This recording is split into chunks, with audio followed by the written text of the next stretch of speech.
mulai dialog sore hari ini. Selamat sore Ibu dan Bapak sekalian. Kembali lagi di program 15 Minutes Slow Literacy, bikin sahabat melek hukum dalam waktu singkat. Perkenalkan, saya Amarta, perwakilan dari EYR, Center for Legal Studies, yang akan memandu dialog pada sore hari ini dengan topik Delivering Justice Through Mediation, Court Annex, and Out of Court.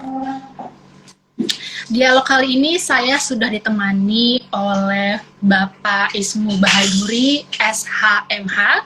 Bapak Ismu merupakan Hakim Justisial Kamar Perdata, Mahkamah Agung Republik Indonesia, serta saya juga sudah ditemani oleh Ibu Hyang Miharja, SHMBA.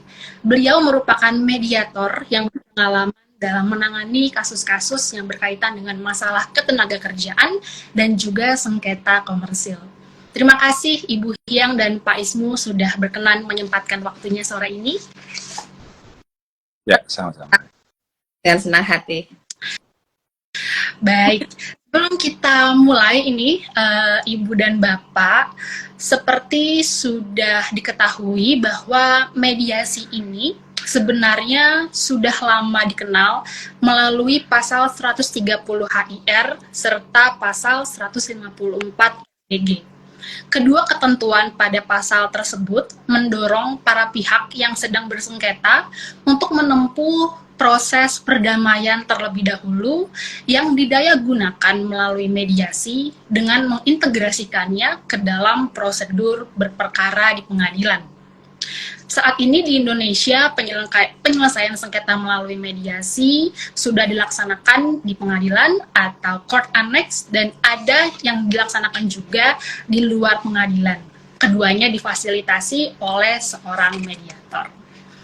Baik, untuk pertanyaan pertama nih Ibu dan Bapak, melihat sejarah dari penerapan mediasi yang sudah diatur sejak zaman HIR dan RBG, bagaimana pandangan Pak Ismu dan juga Ibu Hyang atas perkembangan penerapan mediasi hingga masa kini? Mungkin boleh terlebih dahulu dijawab Bapak Ismu. Oh ya, oke. Terima kasih atas waktunya Mbak Amarta ya. Ya, selamat sore Mbak Yang, juga kolega saya yang sangat luar biasa, juga guru saya. Oke, terima kasih atas pertanyaan yang disampaikan tadi. Tentunya sudah kita paham memang transformasi aturan mediasi ini sudah panjang sebetulnya. Cuman dalam prakteknya belum menjadi concern istilahnya penyelesaian sebuah konflik begitu. Jadi memang begitu banyak penyelesaian konflik itu, salah satunya adalah litigasi dan mediasi. Tentunya tadi kenapa ada di dalam, ada di luar, memang mediator itu satu untuk pemahaman umum adalah ada yang berasal dari hakim dan ada yang non hakim. Nah itu perlu diketahui, nanti kita Mbak yang akan menindaklanjuti statement saya. Jadi memang Mahkamah Agung melalui dalam artian adalah di peradilan umum dan peradilan agama mendorong atau dalam tanda kutip mungkin bisa dibilang memaksa karena aturannya adalah kewajiban. Jadi sebuah perkara, nah annex mediation itu adalah ketika orang berkonflik mendaftarkan di pengadilan sebuah gugatan, tanda kutip dipaksa harus menempuh jalur mediasi terlebih dahulu. Suka atau tidak suka, mau atau tidak mau, menempuh. Walaupun nanti hasilnya di tahap mediasi itu sukarela, monggo mau. Tapi itulah jalan terjal panjang karena menganggap Mahkamah Agung dengan jalur mediasi ini adalah penyelesaian sengketa yang the best gitu. Best practice di luar negeri menyatakan bahwa mediasi ini adalah penyelesaian konflik yang paling efektif dan efisien. Nah, kira-kira begitu untuk pengantar ke depan. Mungkin Mbak Yang bisa menanggapi. Iya, alhamdulillah yang disuruh jawab duluan Pak Ismu.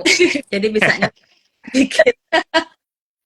Tapi yang paling saya emphasize yang Pak Ismu bilang itu tentang kewajiban gitu ya di court annex yang terhubung dengan pengadilan itu diwajibkan untuk mediasi dulu atau diwajibkan untuk menawarkan kalau HIR RBG ya mau berdamai atau enggak gitu. Nah kalau di luar pengadilan itu sifatnya totally kebalikan. Jadi nggak mandatory tapi voluntarily. Jadi perlu ada rasa kesukarelaan dan Ya. awareness kesadaran untuk dia mau menempuh proses mediasi gitu. Nah, kalau dilihat dari sejarah gitu yang Marta tanya, kalau transformasi dari HIR, RBG sampai sekarang ya Pak Ismunya itu berkembang cukup panjang, dan kalau boleh saya emphasize Pak Ismu tolong dikoreksi kalau saya salah.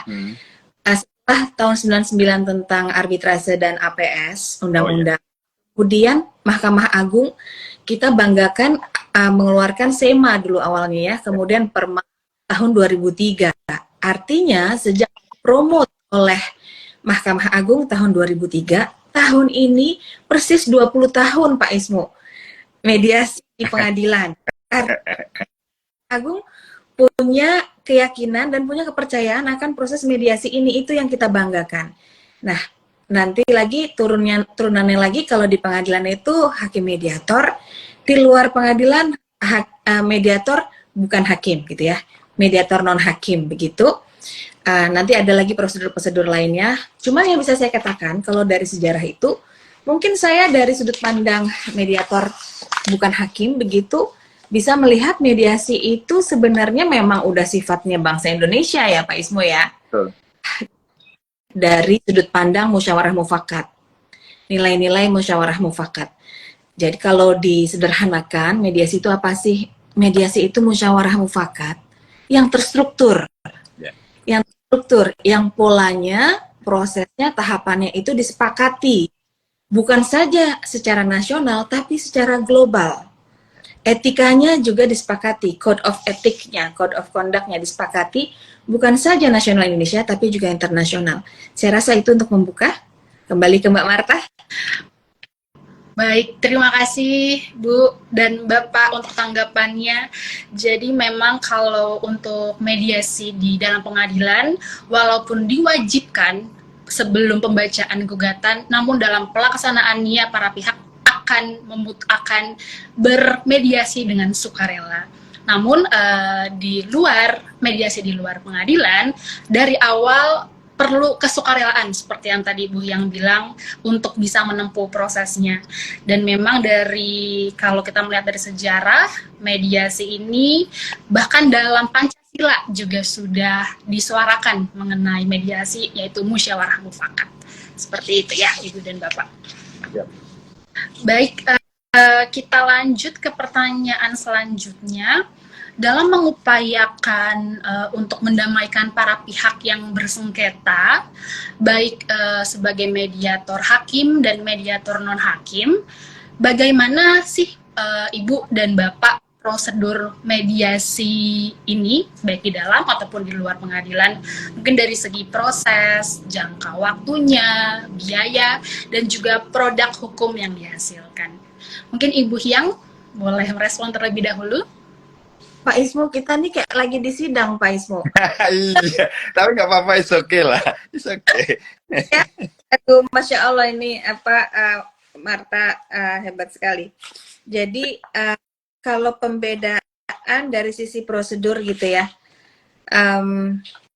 gini,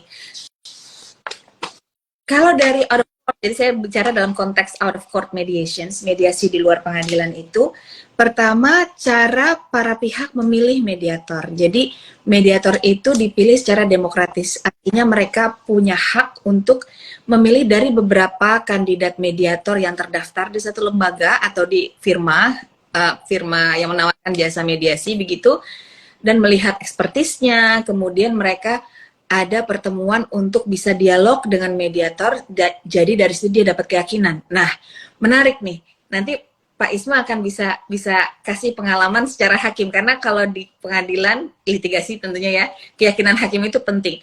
Nah, dari sini aja, kalau di mediasi di luar pengadilan, keyakinan para pihak penting.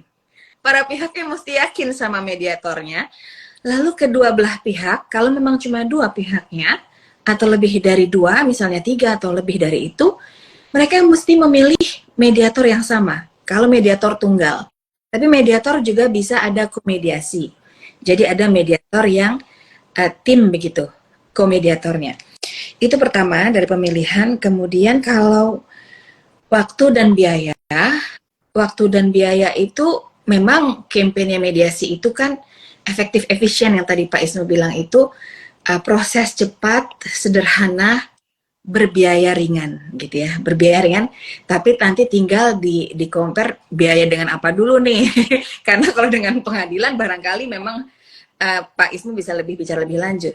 Nah, mediator ini yang dipilih oleh para pihak, dia akan menerima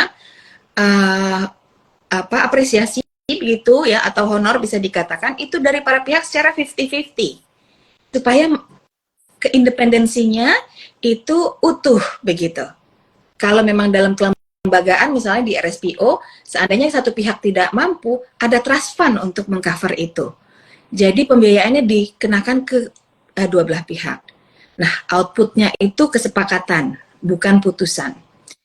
Dari kesepakatan ini mestinya aja kalau memang mediasinya dijalankan dengan sesuai begitu, jadi tercipta yang namanya parties law atau hukum yang dibuat oleh para pihak sendiri dan dipatuhi oleh mereka gitu ya kalau secara perdata. Nah, eksekusinya gimana? Ada upaya paksa nggak untuk eksekusi itu? Sebenarnya kalau udah bersepakat nggak perlu dipaksa lagi ya Pak Ismo ya. Artinya dia datang sukarela, ingin memperbaiki hubungan atau transaksi yang terjadi gitu jika ini komersial, atau prestasi yang terjadi ingin diperbaiki itu, lalu mereka bersepakat untuk kesepakatan baru. Nah, jika itu masih kurang, nanti ada level-levelnya lagi tuh. Oke, butuh kepastian untuk benar-benar bisa dieksekusi. Nah, nanti Pak Ismo bisa menambahkan di situ. Mahkamah Agung kita, court kita mendukung untuk itu. Kesepakatan yang dihasilkan dari proses di luar pengadilan. Mungkin ditambahkan Pak Ismo. Ya. Ya. Silahkan Pak Ismo. Ya, yang disampaikan Bu Yang atau Mbak Yang itu benar sekali. Sebenarnya tidak banyak perbedaan dalam proses penentuan mediatornya siapa. Namun yang membedakan adalah proses awalnya. Jika di dalam pengadilan mengacu pada Perma nomor 1 tahun 2016 tentang mediasi di pengadilan, karena awal mediasi itu orang tidak menempuh jalur mediasi sebetulnya keinginan pertamanya. Kalau di non litigasi itu memang dari awal pihak menginginkan perdamaian. Kalau di dalam litigasi biasanya orang itu cenderung ini mau gugat menggugat, semangatnya mau berperang gitu. Kalau di pengadilan semangatnya mau bertempur. Iya, bukti dan pembuktian. Tapi kemudian diintersep lewat annex mediation tersebut dalam perma. Nanti dulu. Sebelum berperang, bermusyawarah dulu. Sebetulnya ini adalah, ya benar kata Mbak Yang tadi, memang inilah budaya kita sebetulnya musyawarah. Tapi yang musyawarah yang terstruktur. Jadi yang benar-benar istilahnya benar-benar ini profesional begitu. Maka melalui mediator, ketika orang sudah mendaftar, kemudian mendaftarkan nomor perkara, kemudian sudah tunjuk hakimnya, maka hakim akan secara singkat itu intinya memanggil para pihak, penggugat dan tergugat, sini, sebelum saya periksa, kamu wajib mediasi. Di pengadilan namanya mediasi wajib, dalam tahap, ini pertama harus wajib, diberikan waktu 30 hari plus 30 hari, artinya 30 hari pertama ketika para pihak masih menginginkan untuk mediasi, maka diberi waktu 30 hari. Nanti sampai panjang kalau itu, tapi intinya itu dulu yang mediasi wajib. Kemudian perbedaan yang khas dengan yang antara annex mediation atau yang profesional di dalam mediation adalah penunjukannya. Sama sebetulnya para pihak ketika di depan hakim pasti ditanya, Bapak dan Ibu sebagai penggugat, apakah Bapak dan Ibu menempuh jalur mediasi yang diwajibkan perma itu sudah memilih mediator? Tapi mostly biasanya belum, karena semangatnya adalah semangat bertarung. Maka ada dua pilihan di pengadilan itu, mau mediator yang dari hakim atau mediator yang non hakim, artinya segala profesi mediator, seorang mediator yang telah bersertifikat Mahkamah Agung, telah memperoleh sertifikat mediator, artinya punya SIM, ibaratnya surat izin mediator lah begitu untuk berpraktek. Maka hakim akan menunjuk mediator itu untuk menjadi mediator dalam perkara tersebut. Nah, monggo. Biasanya hakim akan lebih mendahulukan mediator yang non hakim. Biasanya yang profesional, karena kenapa? Untuk efektif dan efisiennya tadi lebih bagus dan lebih proper untuk diberikan kepada mediator yang non hakim, karena keilmuannya, karena concernnya, karena di sana ada mediasi itu ada minat dan motivasinya berbeda. Motivasinya orang yang benar-benar profesional yang ingin mendamaikan. Itu prosesnya. Masalah biaya tadi, di kami juga sama mediasi itu. Cuman kalau di pengadilan itu, karena namanya juga pengadilan negeri, bukan pengadilan swasta sampai arbiter, maka ya ibarat rumah sakit, kalau di RSUD ya biayanya ya secukupnya saja. Artinya memang benar semangatnya itu mediator mendamaikan, tidak mengambil profit oriented di sisi orientasinya. Maka harapan tidak profit oriented itu menularkan kepada para pihak, oh iya, wong ini aja mediatornya sukarela mau membantu kita, mosok kita yang dibantu kok nggak mau berdamai. Nah, itu sebenarnya ingin menularkan itu. Loh, ini ada orang yang tidak kenal tadinya, kok ada yang concern, istilahnya cuman ada mungkin uang transportasi, kok mau meluangkan waktunya untuk mediasi. Nah, disitulah awal mula mengapa terjadi mediasi yang dilakukan oleh mediator non-hakim tersebut. Nah, produknya apa? Sama.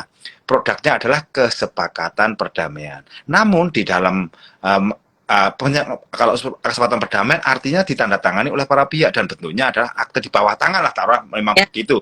Nah, tapi benar, memang tadi Mbak yang bilang, ini adalah pelaksanaannya, kesepakatan ini adalah sukarela. Yang penting memenuhi koridor hukum 1320 KUHP atau dalam artian adalah tidak melanggar hukum. Nah, itu dua. Yang ketiga adalah menjadi apa yang disampaikan Mbak yang tadi adalah menjadi pacta sunt servanda, menjadi hukum pada keduanya. Maka keduanya harus sukarela. Namun ketika para pihak menginginkan adanya kekuatan bahwa untuk menjamin para pihak ini tidak mengingkari kesepakatan itu, maka Mahkamah Agung menyediakan tempat atau menyediakan tools, yaitu namanya akte vandading, dikuatkan dengan putusan. Nah, dikuatkan putusan artinya putusan itu berkekuatan hukum tetap BHT. Onslah istilahnya BHT berkekuatan hukum tetap, ya, dalam artian dia bersifat final and binding, tidak bisa ada upaya hukum, baik upaya hukum kasasi maupun banding tidak bisa. Maka ketika para pihak, misalnya saya berdamai dengan Mbak Yang misalnya, terus ada salah satu pihak tidak menyepakati itu, maka salah satu pihak bisa meminta pengadilan untuk mengeksekusi apa isi kesepakatan. Ya, intinya sama. Jadi hanya prosesnya aja lewat, istilahnya itu kalau kita dari Jakarta ke Surabaya, Mbak Yang pengen naik pesawat, saya pengen naik kereta, cuman itu, tapi tujuannya sama gitu kira-kira. Ya, Iya. kan dari para pihak. Ya. Betul. Jadi tujuannya itu kita maupun non hakim dalam mediasi gitu ya. Tujuannya untuk memandu para pihak untuk mendapatkan kesepakatan perdamaian itu. Jadi damai itu yang diutamakan, ultimate goal-nya gitu ya. Menariknya, ini justru saya punya pertanyaan sama Pak Ismu nih, Pak. Yeah. Jadi, gimana? kalau selama 20 tahun ya saya berkutat di mediasi gitu, dan sama, saya juga 20 tahun juga. Sama berarti, seumuran berarti. Ya, silakan, Mbak. Iya, itu menarik di Indonesia ini, mediasi itu dia masuk ke berbagai institusi. Oh, siap. Berbagai negara di Indonesia kan, mereka punya sistem semacam case management system begitu ya, untuk menempuh mediasi dulu atau konsiliasi atau adjudikasi gitu ya. Di beberapa seperti di OJK ada LAPS SJK, kemudian di Bawaslu juga ada, di Ombudsman juga ada, di kementerian beberapa juga ada, dan itu melekat di peraturan di sektor masing-masing. Saya punya pertanyaan justru yang mungkin akan kami riset ya, kita akan minta IRCLS untuk melakukan riset Pak Ismu, dan kita ingin Pak Ismu juga bisa terlibat. Ya, mediasi ini dipromot oleh Mahkamah Agung sampai dibuatkan satu prosedur pengadilan begitu untuk mengurangi tumpukan kasus di pengadilan begitu ya. Nah, berhasil nggak sih Pak Ismu sampai tahap ini 20 tahun kemudian, apakah berdampak dari pengamatan Pak di dalam gitu ya, di dalam lembaga ini gimana? Apa yang? Ya, memang dunia mediasi ini kan benar kata Mbak Yang.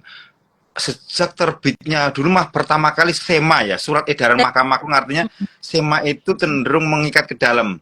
Tapi ternyata kurang efektif, kemudian timbul Perma tahun 2003 nomor 2 2003 itu awal tonggak sejarahnya sampai yang terakhir Perma nomor 1 2016. Itu menandakan selama beberapa dekade ini Mahkamah Agung itu concern untuk penyelesaian perkara itu yang paling efektif adalah mediasi.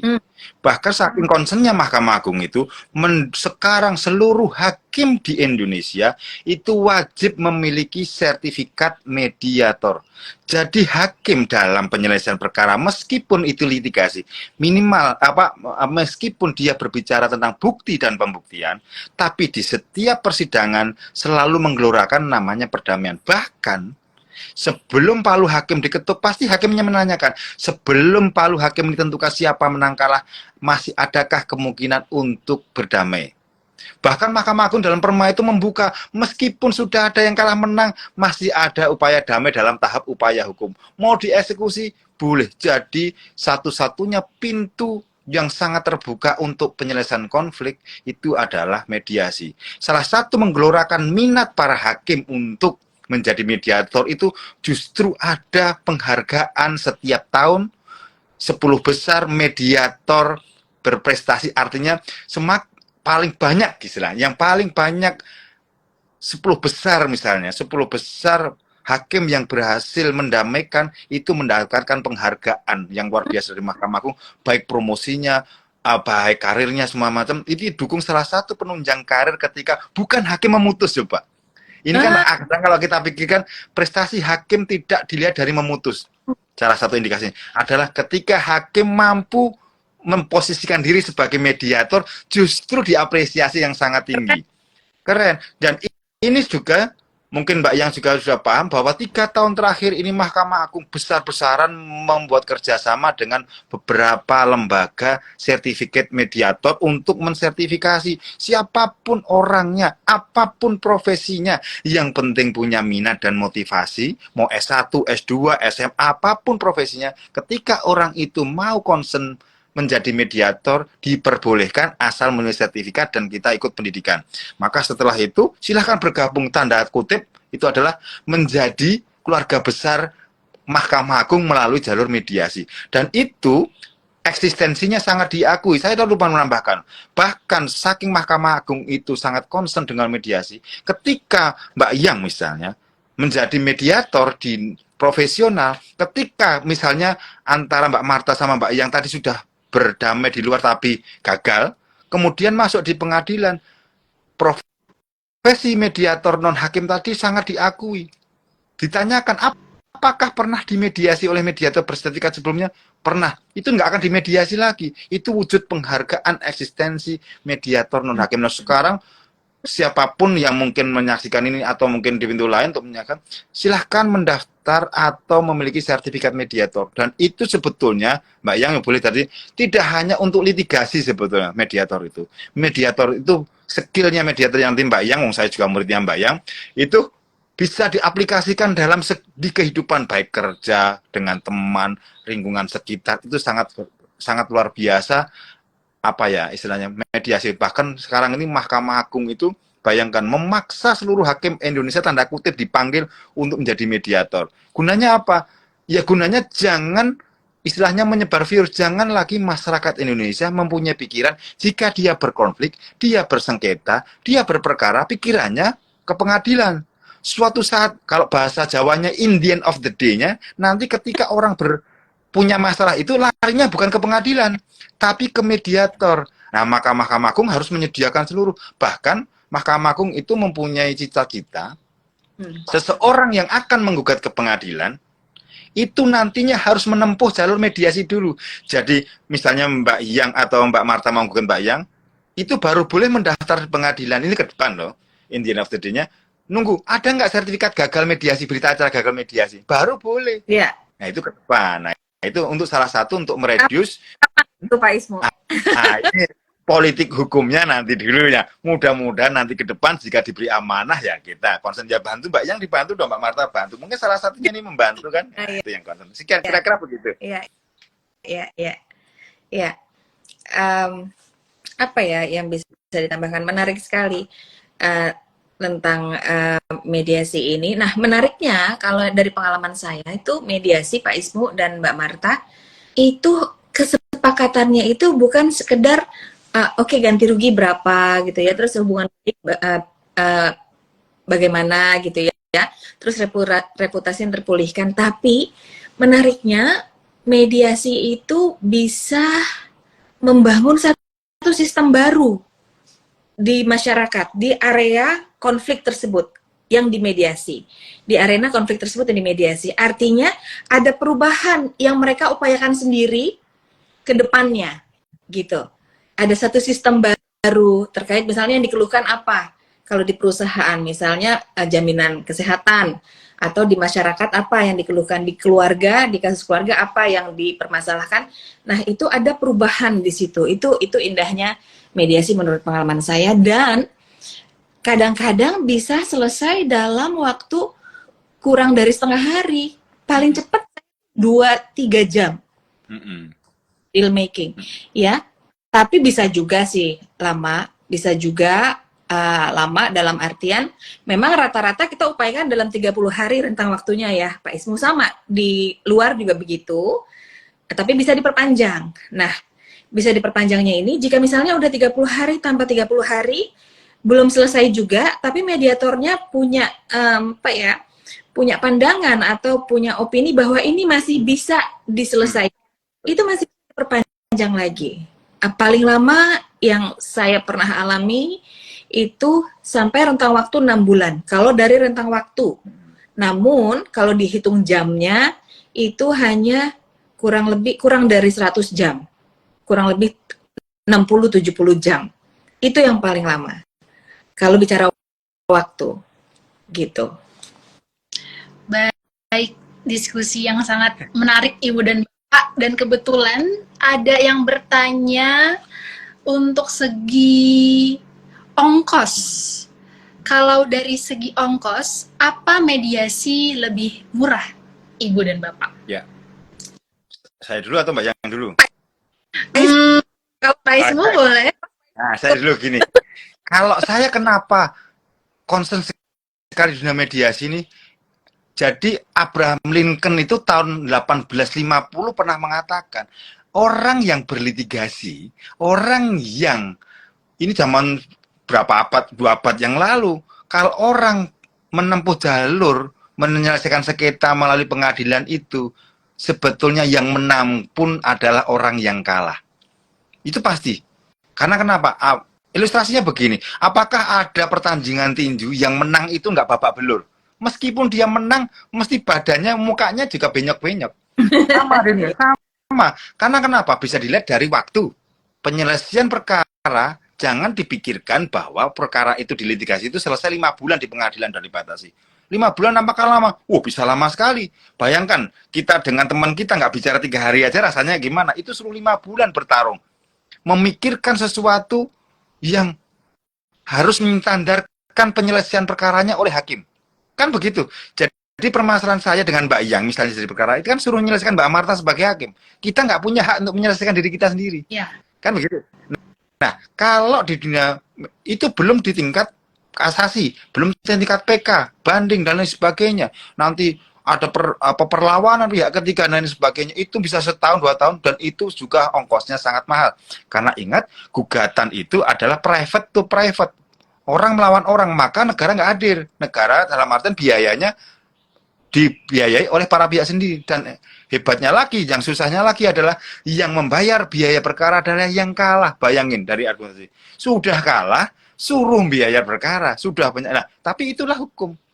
Maka, benar kata Abraham Lincoln tadi. Atau istilahnya ada istilah pepatah Cina itu bahwa kalau pepatah Sri Mulat juga ada.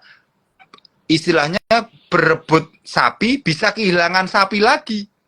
Artinya begitu jalur terang panjang. Nah, kembali ke pokok permasalahan, kalau itu mediasi, tadi Mbak Yang bisa mengatakan bahwa sehari 2 hari, 2 minggu 2 minggu tergantung kompleksitasnya.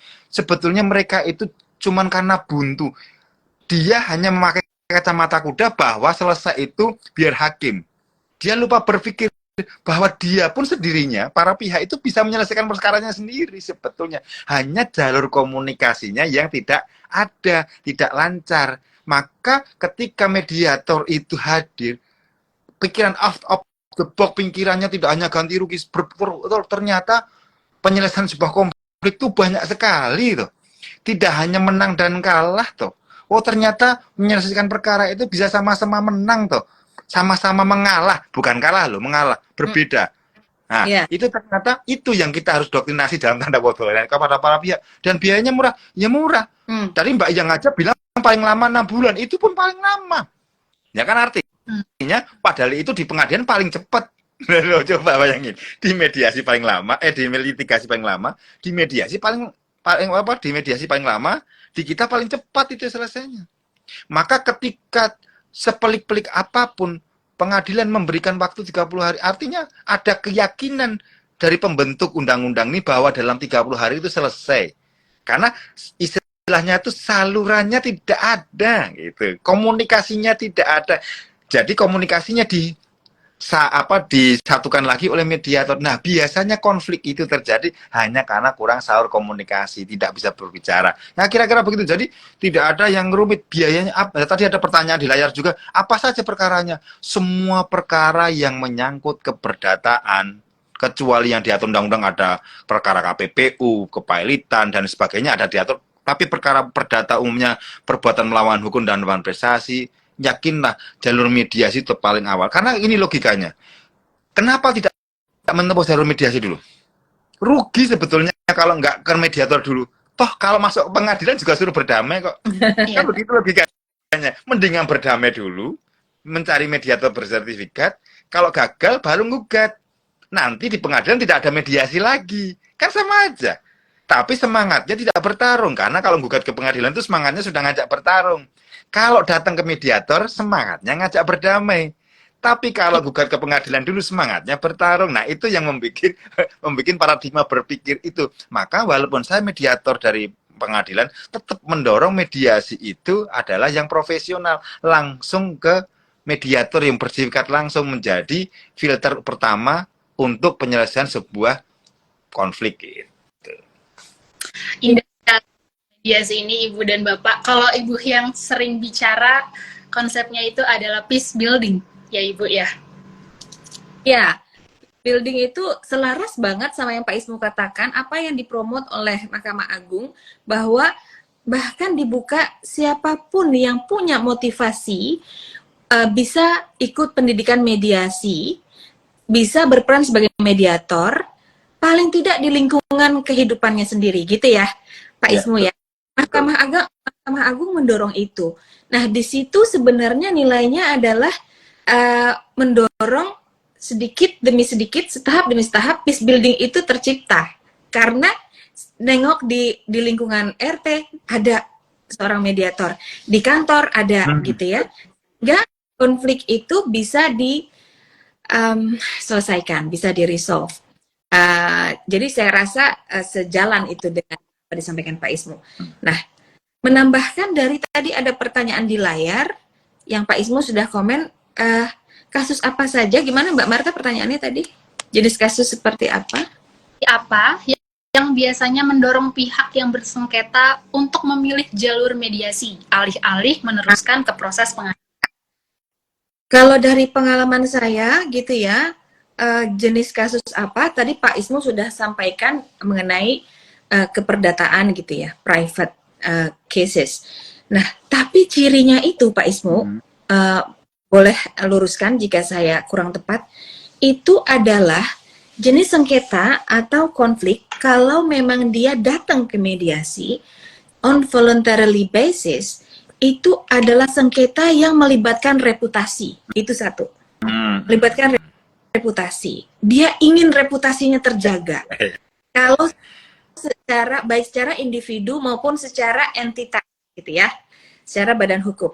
Kedua, dia punya kesadaran ingin menjaga hubungan baik dengan lawannya, dengan pihak yang dia berkonflik, dan dia ingin memperbaiki itu. Dia ingin memperbaiki itu. Di situ hiduplah yang namanya voluntarily, sifat voluntary dari si mediasi ini, pihak yang datang ke mediasi. Ini ceritanya pihaknya datang nih ke mediasi gitu. Dan kedua belah pihak atau paling tidak salah satu pihak yang initiate, yang memohonkan, itu dia sudah siap untuk mengalah. gitu. Yang Pak Ismu bilang tadi, bisa loh sama-sama menang, tapi juga harus siap sama-sama mengalah, gitu. Nah, kesiapan itu dan dia sepakat untuk milih mediator, dia tahu prosesnya, itu yang membuat dia menggiring mereka datang ke mediasi. Selain tentunya tiga hal tadi yang semua mediator maupun hakim maupun bukan hakim mengatakan proses cepat, sederhana, prosedur sederhana, berbiaya ringan. Tapi di luar itu yang saya perhatikan itu reputasi, ingin hubungan baik jangka panjang, artinya lebih baik bisnis ini tetap berjalan daripada stuck. Atau lebih baik tanah ini, lahan ini bisa dimanfaatkan daripada status quo. Karena kalau masuk ke pengadilan, ini nggak bisa dimanfaatkan. Sumber daya alam di bawah tanah ini, misalnya begitu ya. Lalu dia punya awareness, punya kesadaran untuk I can talk. Ini bisa dibicarakan. Tentunya nanti ada koridor hukum ya, ada koridor hukum yang berlaku, norma-norma yang berlaku. Nah, kalau Pak Ismu tadi mengquote, aku nggak mau kalah nih. Lincoln gitu ya, Presiden Lincoln.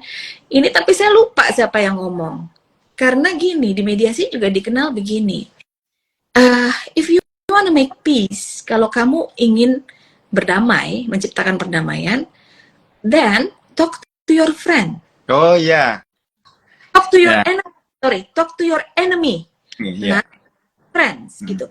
Jadi artinya di sini menampung satu makna, ada keberanian untuk menghadapi masalahnya, menghadapi counterpart, lawannya yang mengganggu proses transaksi atau hubungan mereka gitu. Ada keberanian, ada kecerdasan di situ, dia berani talk to your enemy, not to your friends. Karena kalau ke teman kan artinya memperbesar masalah, tapi kalau ini udah levelnya bisa dikatakan kemampuan berdialog ya. Nah, jika stuck secara bilateral nggak bisa diselesaikan, maka dia butuh pihak ketiga yang netral yang disebut mediator itu. Pertanyaan, lalu kalau misalnya Pak Ismu mempromot atau mendorong mediasi dulu deh sebelum masuk ke pengadilan gitu ya. Orang juga bingung kali Pak Ismu dan Mbak Marta.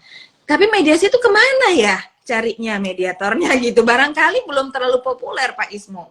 Bisa berbeda dengan pengadilan yang memang sudah usianya sudah panjang gitu. Ya. Mungkin mau menambahkan Pak Ismu? Ya, terima kasih. Mungkin Mbak Marta izin. Jadi begini ya, orang itu bahwa kalau saya berguru dari Mbak Yang juga dalam analisis konflik atau membaca konflik itu kan sekarang ini masyarakat itu mengetahui bahwa menyelesaikan konflik itu pasti ke pengadilan. Nah itu salahnya di situ. Orang itu selalu berpikir karena ya promosi yang ada di luar, pokoknya begini-begini yang kita ada itu ke pengadilan. Nah itu yang salah, bahwa pengadilan itu ada tempat paling adil, belum tentu. Karena pengadilan itu tempat paling adil orang yang mempunyai alat bukti kuat itu. Sedangkan di mediasi itu tidak berbicara bukti dan pembuktian. Itu yang membedakan. Maka sebarkanlah bahwa ke masyarakat memberikan pemahaman bahwa penyelesaian konflik itu tidak hanya litigasi, tidak hanya gugat-gugat pengadilan, bahwa ada jalur meskipun banyak ya, dalam arti konsiliasi, mungkin arbitrasi, negosiasi, tapi yang paling tepat bagi saya penyelesaian perkara itu adalah mediasi. Karena mediasi di situ ada negosiasi, Mbak ya. Ada di situ dalam. Jadi itu menampung semua dan terstruktur itu efektif dan efisiennya karena dilakukan oleh orang profesional. Kita mempunyai kebiasaan atau kehidupan sehari-hari ketika suatu pekerjaan diberikan kepada orang profesional, hasilnya pasti lebih baik. Pasti itu. Maka ketika sudah atau sudah memberi pemahaman bahwa mediasi ini adalah utama, oke, kita masuk di situ. Nah, bagaimana orang beritahu? Salah satunya adalah meskipun itu bisa dikatakan salah atau benar, bahwa ketika kapan sih, misalnya saya seorang dokter, orang tahu kalau saya dokter, maka saya harus buka praktek. Apakah saya cukup membuat praktek Ismu Badury nggak ada gelarnya? Susah juga sebetulnya. Dari mana orang tahu bahwa saya ini orang ahli bahaya ini dokter, maka disampaikan dokter. Nah, sekarang ini, saya sih isokem dalam kalau sistem pembelajaran, silahkan memakai CMED begitu untuk mengetahui, yaitu sertifikat mediator is okay gitu. Dan silahkan membuka berpraktek di lingkungan saudara, buka ada plakat, tapi asalkan saudara teman-teman sudah memperoleh sertifikat mediator. Nah, cita-cita besar saya bahwa di dalam mediasi itu ada namanya di Mahkamah Agung mengenal rumah mediasi. Maka saya mendorong ketika ada stakeholder yang ikut mediasi dan dia sudah teracuni oleh mediasi dan dia punya apa namanya ya, punya kekuasaan di daerah masing-masing, buatlah rumah mediasi. Jadi di setiap kabupaten kota itu saya mengimpikan buatlah rumah mediasi di tempat yang strategis. Buatlah tempat menyelesaikan, apakah tagline-nya menyelesaikan masalah tanpa masalah, masa kalah dengan pegadaian. Ketika orang ada sebuah rumah mediasi yang ada di tempat itu, masih orang kan kok nanti tagline-nya ada mungkin apa melalui penyuluhan hukum, bekerja sama dengan Pemda, dengan perkantoran apapun. Jadi semacam apa ya? Kalau BANI, Badan Administrasi kan sudah terkenal itu sebetulnya. Ya itu kita kan berusaha ya Mbak, yang kita berusaha semaksimal bahwa inilah yang paling penting, rumah mediasi kita wujudkan biar orang tahu, orang paham, tidak lagi dalam mindset mereka bahwa kalau berperkara ke pengadilan, berperkara paling enak di mediasi loh, sudah biayanya murah, cepat, sederhana lagi prosesnya, dan orangnya membela kepentingan keduanya daripada membayar kuasa hukum, membayar gugatan dan sebagainya. Loh, mendingan ke mediasi. Toh mediasi ini kan berbeda dengan kepengacaraan. Kalau yang sana membela kliennya, mediator membela kepentingan keduanya. Nah, itu kan suatu istilahnya adil di tengah. Dan itu tadi tidak ada pemaksaan di situ, tidak berbicara bukti, ini bicara masalah hati. Kalau bicara dengan hati, maka hati-hati. Nah, artinya ke depan solusinya dilaksanakan dengan sukarela. Kalau di pengadilan, kalau di pengadilan menang, misalnya saya berebut tanah dengan Mbak Yang, misalnya saya menang, taruhlah sudah BAT, langsung rumahnya yang dikuasai Mbak Yang ke saya, kan enggak. Biasanya harus lewat jalur eksekusi. Nanti eksekusi dilawan lagi eksekusinya. Berapa lama waktunya? Bahkan saya sudah pernah menyampaikan, mungkin di forum ini juga, dari East Doing Business, EOCD, East Doing Business mengatakan, ini Bank Dunia yang mengatakan, bahwa proses litigasi di Indonesia itu 47% habis untuk biaya litigasi dari awal sampai akhir. Artinya, kalau kita berebut objek sengketa 100 juta, maka siap-siap paling tidak kita maksimal kehilangan 47 juta. Artinya apa? Artinya kita yang memperoleh itu tinggal 60, berapa kalau itu? Sekitar hanya 60%, nggak nyampe, 55%. Lah, kalau misalnya kita harus 47%, mendingan saya daripada tanah berebut, toh saya juga kehilangan 50 juta, mendingan 50 jutanya saya kasih Mbak Yang. Saya nggak kehilangan persaudaraan, ya toh kan sama. Orang sering melupakan, dia hanya bertengkar, merebutkan tanah, tapi kehilangan saudara. Ingat, di dalam dunia hukum hanya ada dua, yaitu perbuatan melawan hukum dan bahan prestasi. Namanya bahan prestasi berasal dari kesepakatan perjanjian. Nggak mungkin namanya perjanjian kok nggak kenal satu sama lain. Misalnya saya berhutang ke Mbak Marta, pasti Mbak Marta punya keyakinan bahwa saya itu mampu mengembalikan. Yang kita pikirkan bukan kalau pengadilan, kamu harus mengembalikan, tapi di sebuah mediasi itu mungkin bagaimana cara Ismu mengembalikan uang ke Mbak Marta. Wah, alternatifnya banyak. Nah, gitu ya. Kita pikirkan gitu. Jadi, itu tadi solusi paling konkret adalah memang mediasi itu. Nah, memang tempatnya itu tadi. Ayo kita bareng-bareng mendorong, nanti kita berusaha keras. Saya juga sudah mulai ke Pemda-Pemda kalau saya ke daerah, buatlah rumah mediasi. Itu kira-kira. Iya. Rumah mediasi ya. Jadi seperti rumah sakit gitu, kalau nyari dokter ya ke rumah sakit. Kalau nyari betul itu. Nanti mediator semua malam ada rumah mediasi aja. Pengadilan dibuat bagaimana caranya pengadilan nggak laku. Nah, gitu aja. Biar saya sebagai hakim bisa duduk santai. Nah, ini bijaksana. Silakan Mbak. Baik Ibu dan Bapak, ini semakin seru karena jadi kita sebelum kita akhiri, kita jawab dulu tersisa satu pertanyaan lagi. Ibu dan Bapak. Pertanyaannya itu, bagaimana cara sosialisasi yang mudah dan efektif bagi lembaga mediasi kepada masyarakat untuk bisa meningkatkan kepercayaan terhadap mediasi. Karena pandangan di masyarakat mediasi hanya formalitas. Ya. Mungkin bisa Ibu Hyang terlebih dahulu. Yang dulu, gantian dong. Yang dulu dong. Saya dulu ya. Sebenarnya lebih tepat Pak Ismu yang menjawab ini. Dalam arti saya ini mediator di luar pengadilan ya, khususnya gitu spesialisasinya. Sehingga benar Pak Ismu, tanpa rumah mediasi, sebenarnya itu udah menjawab tuh rumah mediasi. Tanpa rumah mediasi itu akan tricky gitu ya untuk sosialisasinya. Begitu. Yang kita lakukan, yang kami lakukan di Pusat Mediasi Nasional selama 20 tahun ini, dan kita sama-sama satu alma mater ya, Pak Ismu ya. Iya. Di Satu mediasi guru, satu ilmu. itu kan kita sosialisasi, promosi, kemudian mengajar ke sana kemari gitu ya untuk menyebarkan ini, memaparkan virus ini, virus mediasi. Kalau belajar dari negara lain, memang itu adalah fase sosialisasi. Tapi perlu saya rasa saya setuju sama Pak Ismu, dibutuhkan satu landmark gitu, semacam rumah mediasi atau apapun itu namanya. Atau boleh nggak sih agak elegan dikit kayak mahkamah mediasi? Wow.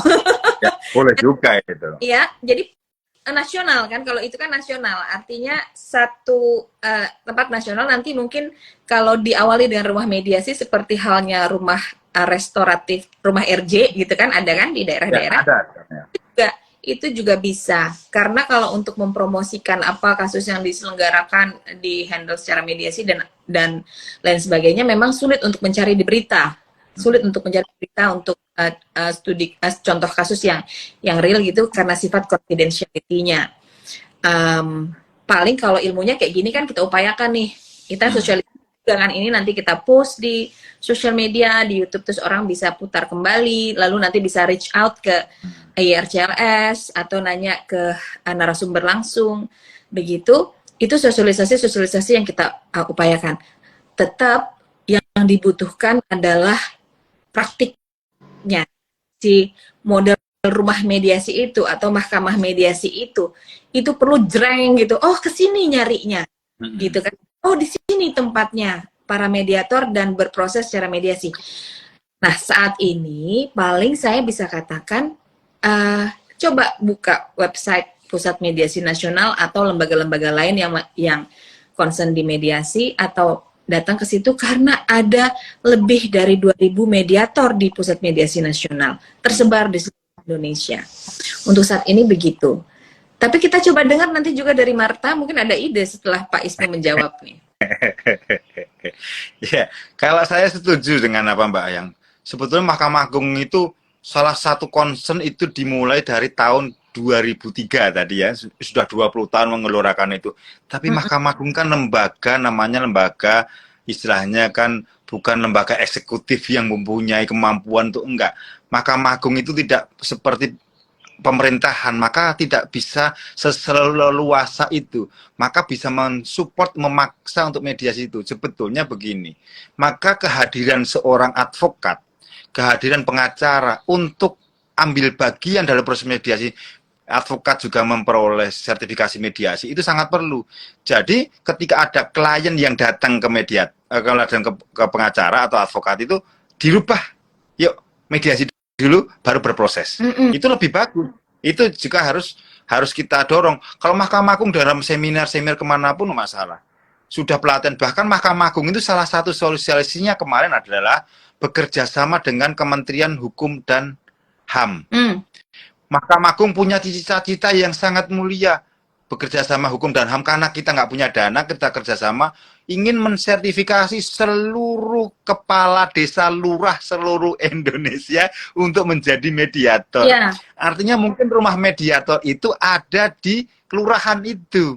Jadi ada ruangan khusus di kelurahan, itu menjadi rumah mediator mini, begitu, dalam artian menjadi etalase mediasi. Orang kan, maaf ya, orang berperkara di kampung, saya orang kampung, itu biasanya orang berperkara itu biasanya ke kepala desa dulu. Yeah. Tapi karena masifnya pemberitaan di media sosial, ada pengacara-pengacara yang artis-artis di TV-TV bahwa kalau punya masalah ke pengadilan maka digeser paradigma berpikir itu. Mari kita kembalikan bahwa kepala desanya, ya, kita melegitimasi untuk mengakomodir Perma nomor 1 tahun 2016 tadi seluruh kepala desa.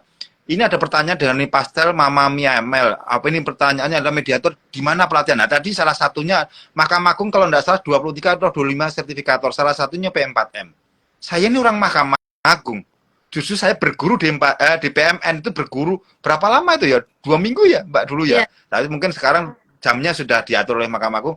Saya di PMN, lulusan PMN itu banyak mengambil hal. Karena kenapa? Saya ingin mengambil ilmu dari perspektif mediator non hakim. Ternyata cakrawala berpikir saya dibalikkan oleh Mbak Iyang yang merasa saya benar, ternyata salah saya mediasi. Nah, maka kenapa perlu sertifikasi? Itu memberi gambaran utuh. Jangan sampai mediator ini menjadi hakim kedua. Mediator bukan salah kaprahnya di situ. Jadi orang datang itu ke mediator diminta untuk menyelesaikan masalah, bukan. Nah, nanti kita memang tidak mungkin cukup dalam waktu yang singkat ini, tapi setidaknya memberi gambaran. Nah, kalau apakah saya bisa menjadi mediator tidak S1, S1 2 hukum?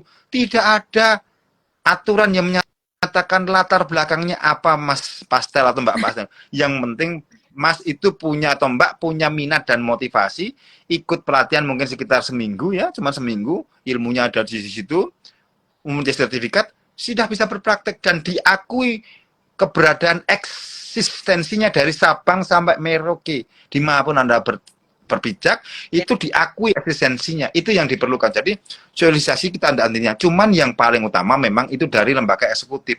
Buatlah undang-undang tentang mediasi. Iya. Itu saran konkret saya. Karena ini hasilnya hanya perma. Perma itu peraturan Mahkamah Agung untuk mengisi kekosongan hukum. Jadi Mahkamah Agung selama ini dalam hukum acara perdata belum ada yang mengatur tentang mediasi, maka keluarlah perma. Nah, alangkah baiknya ke depan jika kita yang concern di mediasi, yuk kita bareng-bareng membuat undang-undang tentang mediasi. Ayo. Pasti saya mendorong. Iya, ayo kita membuat, itu salah satunya. Ketika sudah menjadi undang-undang, maka itu akan gampang diketahui orang. Oh, begini. Jadi jangan bertengkar dulu. Ternyata berdamai itu lebih indah. Nah, begitu. Nah, kira-kira gitu, Mbak. Ini menarik Pak Ismu karena ada sahabat kita, rekan kita saya lihat hadir Pak Edi Hudiata, ini juga mediator tangguh ini. Mediator... Oh, ada tuh, wah saya nggak bertemu, merhatiin. Azan. Oh iya, sudah azan di sini. Azan. Nggak kerasa ya, nggak kerasa ya. Pada gila. Ya, pesertanya itu kita undang, kita kembalikan ke Marta ya, udah disahkan oleh Azan.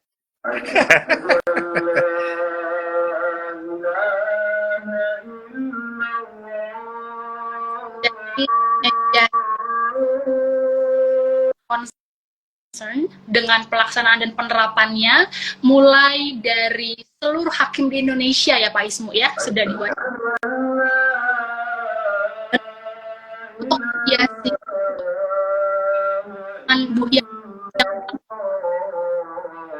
ini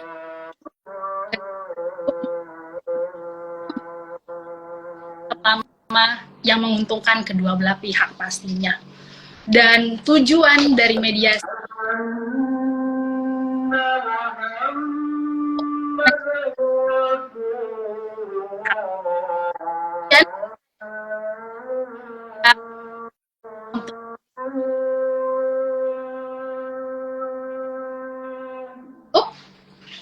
teman-teman, apabila ada yang punya pertanyaan mengenai topik hari ini, jangan sungkan.